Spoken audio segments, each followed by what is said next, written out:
কুম্ভ মেলাতে রয়েছি, যেখানে কোটি কোটি মানুষ স্নান করছে। সেখানে দিনের বেলা, সকালবেলা বা সন্ধ্যাবেলা যদি আসেন প্রচুর ভিড় হয়। রাত্রেও ভিড় আছে, তবে আমরা এখন রাত্রি 10টার পর এলাম। 10টার পর এই কারণে এলাম যে যাতে ভিড় কম হয় এবং ছবি টবি তুলতে পারি, ভালোভাবে হাঁটতে পারি, রাতে ভালোভাবে স্নান করতে পারি। এখন ভিড় দেখছেন, এখন রাত্রি 11টা বাজে। আমি সকালবেলাও স্নান করেছি, তখন প্রচুর ভিড়, ছবি দেখাবো।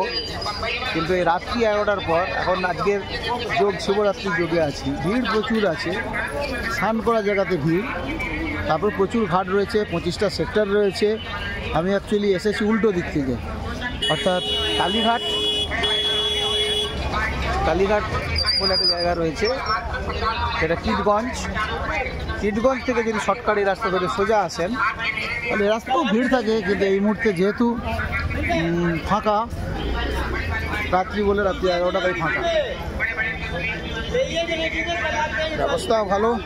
রাত্রে ঢুকলে তবে মনের মতো আসতে পারবেন, ঘোরাঘুরি করুন, খাওয়া দাওয়া করুন, কারণ এইদিকে দোকানপত্র প্রচুর রয়েছে। জুসি, আড়ালঘাট, ওই দিক থেকে এলে এর আজকে রাত্রে ঢুকতে দিচ্ছে কিনা, এদিক থেকে সোজা পিপা বিচ পেরিয়ে আমি আপনাদের দেখাবো। সারা রাত্রি আজকে মেলায় ঘুরবো, সারা রাত্রি, যেটা কেউ করে না। আমি সারা রাত্রি, আমি আর্টিস্টকে এনেছি, আমরা তো জানেন, আমরা একটু ছবি টবি তুলবো, দেখাবো আমরা।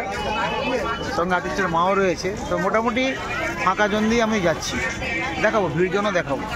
দেখতে থাকুন, সুস্থ থাকুন, ভালো থাকুন। মহাকুম্ভ থেকে হর হর মহাদেব, হর হর।